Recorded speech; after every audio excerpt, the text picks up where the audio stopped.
এই মামলা থেকে তাদের নাম প্রত্যাহার বা মামলাটা স্বাভাবিক নিয়মে চলার, দ্রুত বিচারের মাধ্যমে না করে স্বাভাবিকভাবে চলার জন্য তাকে তারা 50 লক্ষ টাকা পর্যন্ত তাকে অফার করে।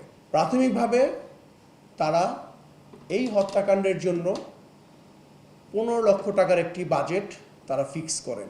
গত 24শে মার্চ এই মামলা থেকে তাদের নাম প্রত্যাহার বা মামলাটা স্বাভাবিক নিয়মে চলার, দ্রুত বিচারের মাধ্যমে না করে স্বাভাবিকভাবে চলার জন্য তাকে তারা 50 লক্ষ টাকা পর্যন্ত তাকে অফার করে।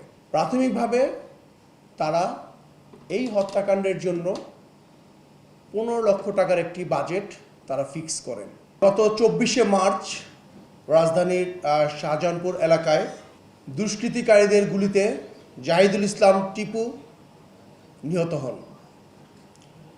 ঘটনাস্থলে একজন নিরীহ ছাত্রী, সেও এই দুষ্কৃতিকারীদের গুলিতে নিহত হয়।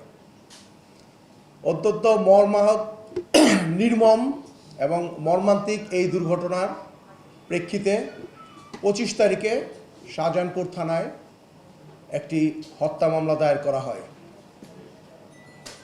উক্ত ঘটনাটি দেশব্যাপী বেশ চাঞ্চল্যের সৃষ্টি করে এবং সাংবাদিক ভাইরা সহ বিভিন্ন সামাজিক যোগাযোগ মাধ্যমে উক্ত হত্যাকাণ্ডের মূল পরিকল্পনাকারীদের গ্রেফতারে সবাই সোচ্চার হয়।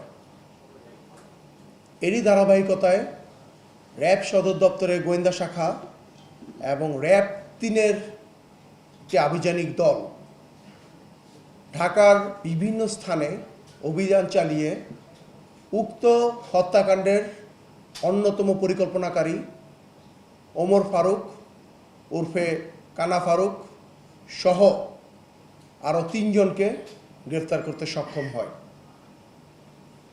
এই 3 জনের মধ্যে ছিলেন মোহাম্মদ নাসির হোসেন, যাকে সবাই কিলার নাসির হিসেবে চিনে, সালেহ শিকদার, যাকে সবাই শুটার সালেহ হিসেবে চিনে, এবং আপনারা জানেন যে কাইল্লা পলাশ, তাকেও এই হত্যাকাণ্ডের পরিকল্পনার অংশ হিসেবে গ্রেফতার করা হয়। উদ্ধার করা হয় ঘটনার সময় নজরদারিতে থাকা একটি মোটরসাইকেল এবং এই হত্যার কাজে প্রদানযোগ্য 3,30,000 টাকা।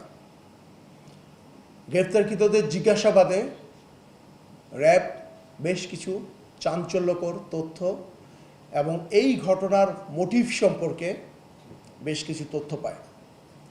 গ্রেফতারকৃতরা হত্যাকাণ্ডের মোটিভ সম্পর্কে জিজ্ঞাসাবাদে জানায় যে দীর্ঘদিন যাবৎ ভিকটিম ও হত্যার পরিকল্পনাকারীদের মধ্যে একটি দ্বন্দ্ব ছিল।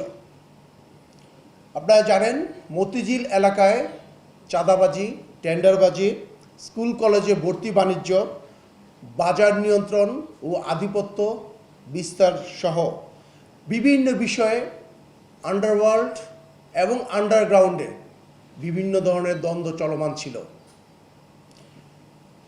এই দ্বন্দ্বের কারণে 2013 সালে মিল্কি হত্যাকাণ্ড সংঘটিত হয়, যেখানে বিভিন্নভাবে সন্দেহ করা হয়েছিল যে এই মিল্কি হত্যাকাণ্ডের অন্যতম মাস্টার প্ল্যানার ছিল টিপু, যেখানে বিভিন্নভাবে যারা মিল্কির খুব কাছের মানুষ ছিল, গ্রেফতারকৃত ওমর ফারুক, গ্রেফতারকৃত কাইল্লা পলাশ, তাদের একটি কনসেপ্ট ছিল যে এই হত্যাকাণ্ডের অন্যতম প্ল্যানার ছিল টিপু। বাট পরবর্তীতে বিচারিক কার্যক্রমের মাধ্যমে টিপু ওই মামলায় অব্যাহতি পায়। গ্রেফতারকৃতরা আপনারা জানেন যে যখন মিল্কি হত্যাকাণ্ডের পরবর্তী টিপু যাতে এই মামলায় চার্জশিটভুক্ত হয় এবং তাকে যেন গ্রেফতার করা হয়, এই জন্য ওমর ফারুক এবং কাইল্লা পলাশের নেতৃত্বে এই গ্রুপটি বিভিন্ন জায়গায় মানববন্ধন করে, পোস্টারিং করে এবং বিভিন্ন মিডিয়াতেও তারা বেশ কিছু বক্তব্য দিয়েছিল, যেখানে তারা বলার চেষ্টা করেছিল যে জাহিদুল ইসলাম টিপু মিল্কি হত্যাকাণ্ডের প্ল্যানিংয়ের সাথে জড়িত ছিল।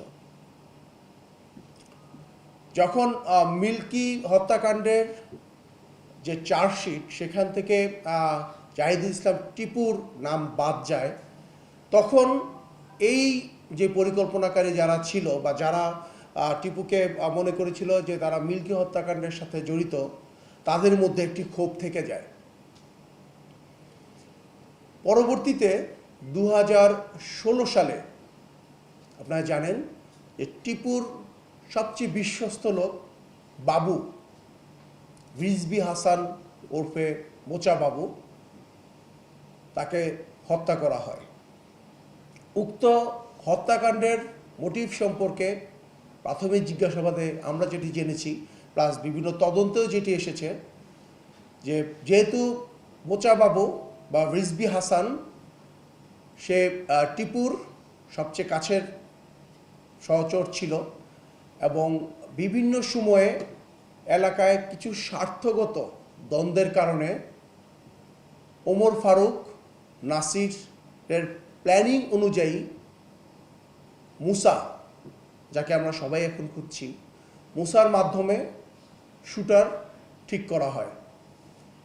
সেই মিরপুর থেকে আগত শুটার এবং সালে, যাকে আমরা গ্রেফতার করেছি, তারা রিজভী হাসানের যে নিহত হওয়া বা তাকে গুলি করে মারার কাজটি তখন তারা সম্পন্ন করেছিল,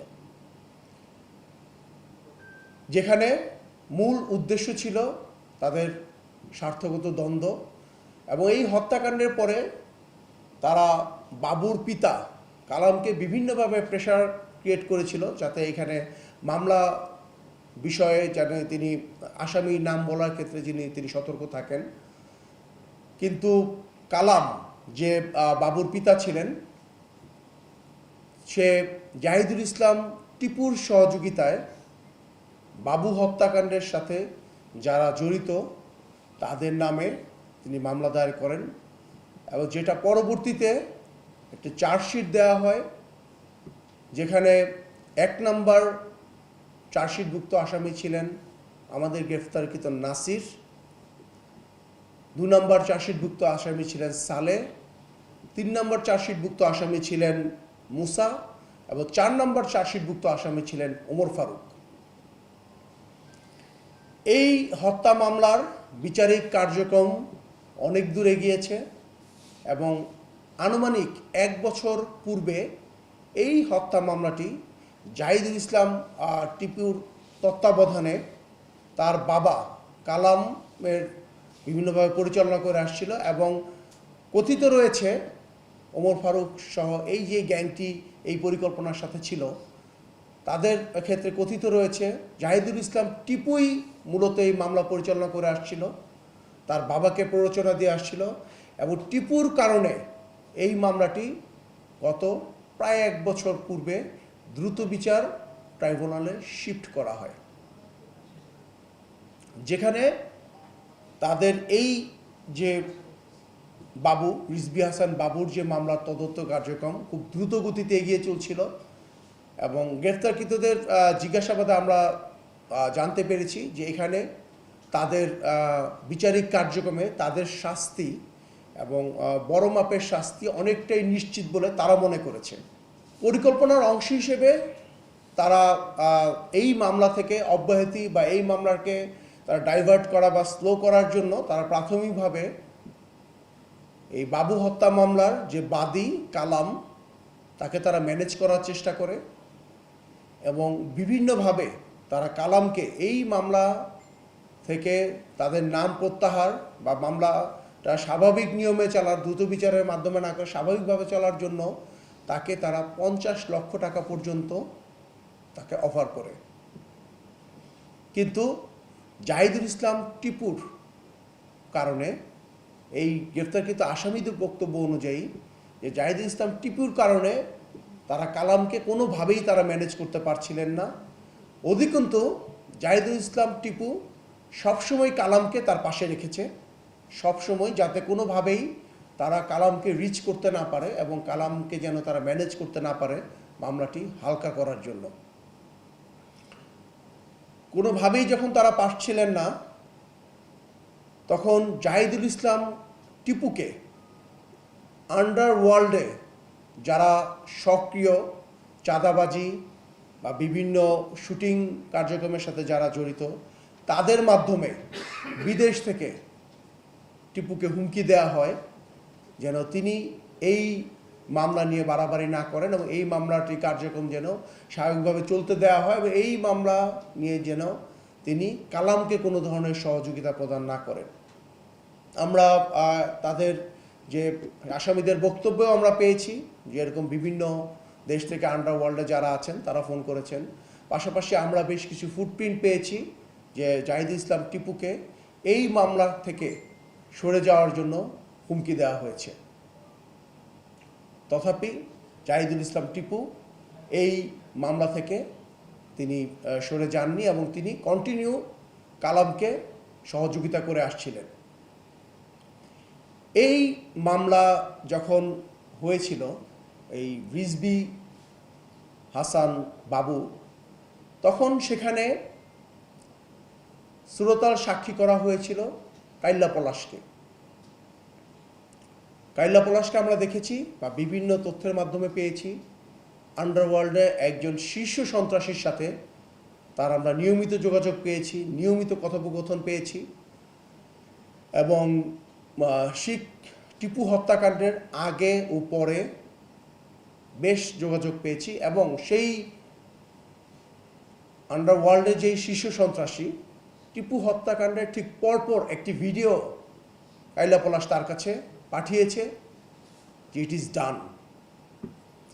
সে কাইল্লা পলাশকেও টিপু বিভিন্নভাবে প্রেশার ক্রিয়েট করেছে দ্রুত বিচার আইনে যে মামলাটি চলমান হয়েছিল সেখানে সে যেন সঠিক সাক্ষী প্রদান করেন।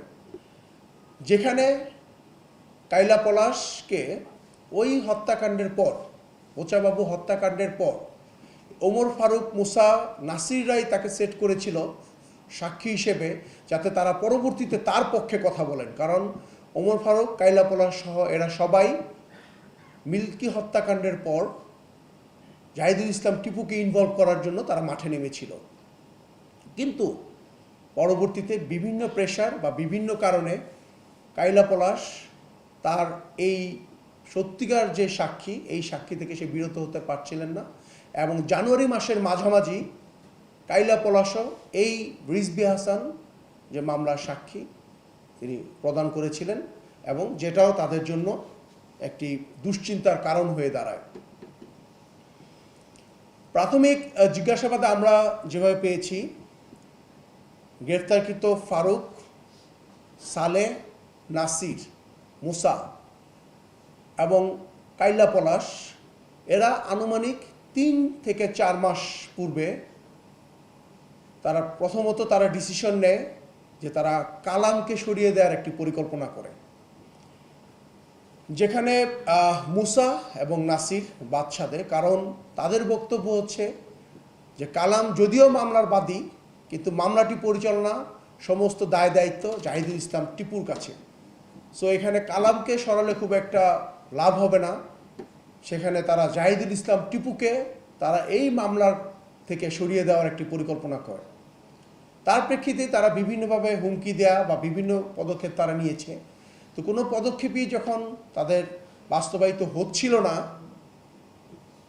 তখন তারা সকলে মিলে একটি পরিকল্পনা নেয় যে জাহিদুল ইসলাম টিপুকে আন্ডারওয়ার্ল্ডের সহযোগিতায় তারা দেশ থেকে সরিয়ে দিবে বা দুনিয়া থেকে সরিয়ে দেওয়ার একটি পরিকল্পনা তাদের কথোপকথনে বা তখন তারা আলোচনার মাধ্যমে বলেছিল। যেখানে গ্রেফতারকৃত সালেহ এবং নাসির, যে কিনা বাবু হত্যা মামলার 1 নম্বর আসামি ছিল নাসিরের ভাড়া করায় বা নাসিরের নির্দেশনা অনুযায়ী তৎকালে মুসা একজন কিলার নিয়ে এসেছিল যে রিজভী হাসান বাবুকে হত্যা করেছিল। নাসির এবং ওমর ফারুক তারা পুনরায় মুসাকে দায়িত্ব দেয় এই হত্যাকাণ্ডটি সম্পন্ন করার জন্য। একইভাবে কাইলা পলাশের মাধ্যমে বিদেশে অবস্থানরত আন্ডারওয়ার্ল্ডের আরেক শীর্ষ সন্ত্রাসী তিনিও এই দায়িত্বপ্রাপ্ত হন যে জাহিদুল ইসলাম টিপুকে হত্যা করতে হবে। প্রাথমিকভাবে তারা এই হত্যাকাণ্ডের জন্য 15 লক্ষ টাকার একটি বাজেট তারা ফিক্স করেন, যেখানে মুসাকে বলা হয় যে সে কিলিং মিশন সম্পন্ন করার দায় দায়িত্ব তার উপরে দেয়া হয়। মুসা সমন্বয়কারী হিসেবে আন্ডারওয়ার্ল্ডে যারা শীর্ষ সন্ত্রাসী আছে তাদের সাথে যোগাযোগের মাধ্যমে শুটার বা কিলার ঠিক করেন। এই হত্যাকাণ্ড হওয়ার প্রায় 12 দিন পূর্বে অর্থাৎ 12 তারিখে মুসা বাংলাদেশ থেকে দুবাই চলে যান এবং টোটাল হত্যাকাণ্ডের যে পরিকল্পনা বা শুটারদের যে পরিকল্পনা কখন হবে কি হবে টোটাল পরিকল্পনাটাই দুবাই বসে করা হয়। এখানে উল্লেখ্য যে বিভিন্ন সময়ে মুসার এই বাবু হত্যা মামলার হাজিরা ছিল, সেখানে সে কোর্টে করোনা সার্টিফিকেট, যে করোনা পজিটিভ এরকম একটি সার্টিফিকেট সে উপস্থাপন করেছে বলে আমাদের যারা গ্রেফতার করেছি তাদের মাধ্যমে আমরা জানতে পেরেছি। উপস্থাপন করে সে হাজিরা অব্যাহতি নিয়ে সে গোপনে 12 তারিখে সে দেশ ছাড়ে। দেশ থেকে সে দুবাই যাওয়ার পরে মুসা আন্ডারওয়ার্ল্ডের সন্ত্রাসীদের মাধ্যমে সে শুটার নিয়োগ থেকে শুরু করে বিভিন্ন কার্যক্রম পরিচালনা করে। একইভাবে দেশ থেকে কিলার নাসির, কাইলা পলাশ এবং ওমর ফারুক তারা মূলত কিলার নাসিরের মাধ্যমে ওমর ফারুক প্রতিনিয়ত আপডেট দিচ্ছিলেন মুসার কাছে। একইভাবে কাইলা পলাশ সেই বিদেশে অবস্থানরত শীর্ষ সন্ত্রাসী, তাকে কাইলা পলাশ নিজে বিভিন্ন সময় বিভিন্ন আপডেট বিভিন্ন কার্যক্রম দিচ্ছিলেন। ঘটনার দিন সন্ধ্যা থেকে নাসির কন্টিনিউ মোটরসাইকেল দিয়ে জাহিদুল ইসলাম টিপুকে ফলো করছিলেন এবং তার যে ফলো করার যে সিসিটিভি ফুটপ্রিন্ট এবং আপনারা দেখেছেন যে নাসিরের পরনের যে পোশাক এগুলো আমরা উদ্ধার করেছি এবং সে ওই দিন সন্ধ্যা থেকে রাত্র 10টা এবং 10:30 পর্যন্ত সে নিয়মিত আপডেট মুসার কাছে দিচ্ছিলেন এবং তাকে এই আপডেট যে গ্র্যান্ড সুলতান হোটেলের সামনে থেকে স্পট পর্যন্ত এই আপডেটে সহযোগিতা করেছে ওমর ফারুক। একইভাবে কাইলা পলাশ সেও সেই বিদেশি যে শীর্ষ সন্ত্রাসী তাকে তার লোকেশন দিয়ে আপডেট করছিল এবং ঘটনার পরবর্তী যে শুটিং কাজ পরবর্তী সম্পূর্ণের ভিডিও সেই সন্ত্রাসীকে সে পাঠায়। আনুমানিক 10:24 যখন এই শুটিংটি সম্পন্ন হয় তখন নাসির মুসাকে জানায় ইট ইজ ডান, যেহেতু মুসার সাথে তার কথা হয় এবং নাসির যেখানে সে নজরদারি করছিল ঠিক সেখান দিয়েই শুটাররা মোটরসাইকেল নিয়ে চলে যায়।